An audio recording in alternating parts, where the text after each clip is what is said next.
Am I the asshole for giving my manager diarrhea after eating my lunch?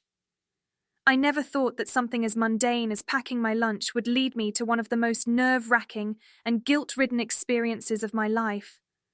I'm 20 years old, and like many others in my situation, I've had my fair share of typical office drama. But never in my wildest dreams did I imagine I'd become a key player in a saga that left me questioning my actions and fearing the consequences. It all started a few weeks ago. I'd been diligently preparing my meals, not only to save money, but also to improve my health and break my bad eating habits. My lunches were my pride and joy, meticulously planned and lovingly prepared.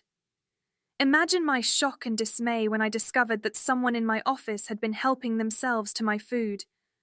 Not just nibbling or taking a bite here and there, but devouring the entire meal and guzzling down my juice, leaving behind only the dirty, empty containers in the fridge.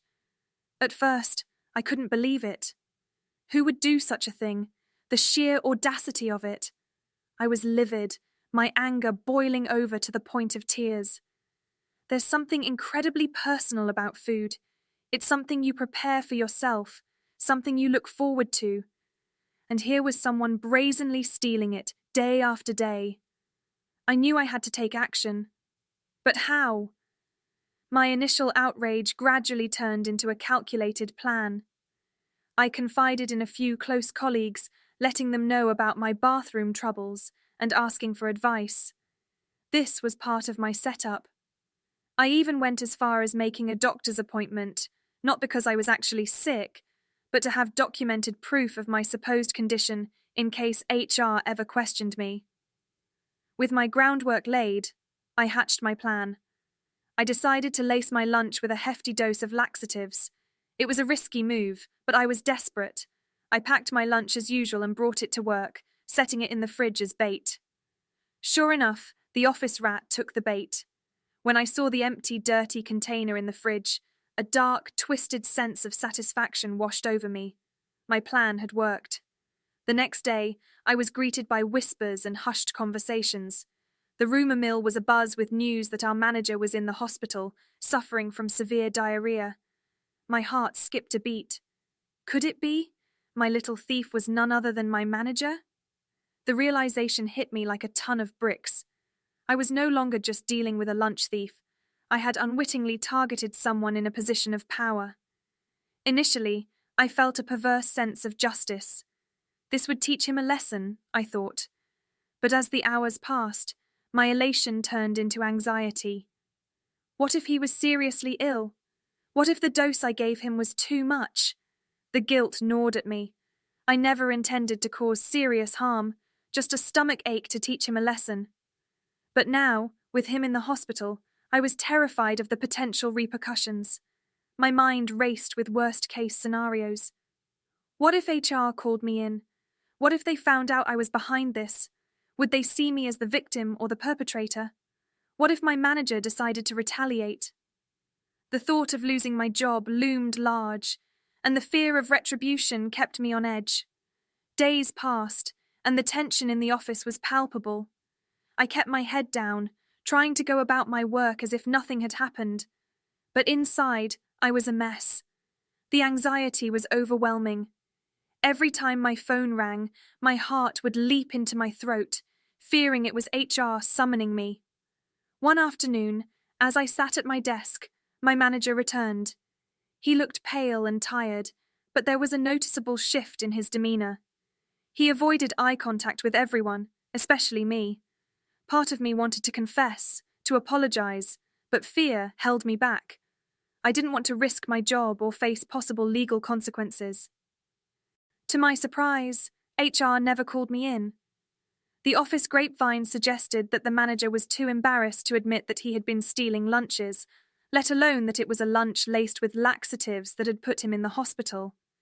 It seemed he wanted to sweep the whole incident under the rug. Relief washed over me, but it was mixed with a profound sense of regret. I had achieved my goal of teaching the lunch thief a lesson, but at what cost? The guilt of potentially harming someone, even someone who wronged me, was a heavy burden to bear. But this wasn't the end. The incident had caused ripples in the office dynamics.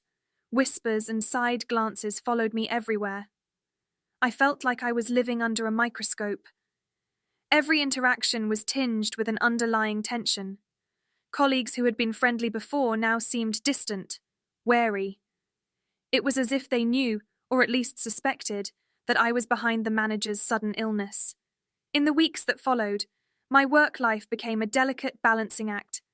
I had to navigate office politics with even more care than before.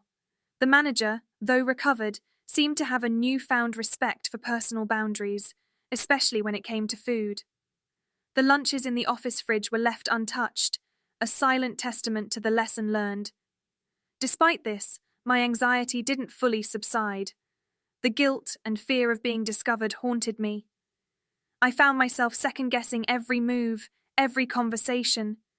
The paranoia was exhausting. My performance at work began to suffer. I was constantly on edge, waiting for the other shoe to drop. One day, during a particularly stressful week, I decided to take a walk during lunch. I needed to clear my head. As I wandered through the nearby park, I reflected on everything that had happened. My initial anger seemed so distant now, replaced by a deep-seated remorse. The manager's actions had been wrong, but my response had been extreme. In that moment of reflection, I made a decision. I couldn't change the past, but I could learn from it. I resolved to handle conflicts differently in the future, to seek solutions that didn't involve deceit or potential harm. It was a small step, but it was a step towards growth and maturity. Returning to the office, I felt a bit lighter. The situation with my manager remained unresolved in many ways, but I had found some peace within myself. I focused on my work and tried to rebuild the relationships that had been strained, and gradually, the office returned to its usual rhythm. The incident became one of those stories that everyone knew, but no one talked about. It faded into the background, overshadowed by new dramas and office happenings. But for me, it was a constant reminder of the consequences of my actions and the importance of handling conflict with integrity.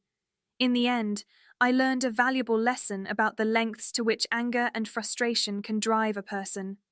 What started as a quest for justice turned into a moral quandary that left me questioning my actions and their consequences. The office drama eventually died down, and things returned to normal. But the memory of my act of revenge lingered, a constant reminder of the fine line between justice and vengeance. So, am I the asshole for giving my manager diarrhea after eating my lunch? It's a question that still haunts me, and one that I may never truly know the answer to. But one thing is certain. The experience has changed me, making me more mindful of my actions and their impact on others.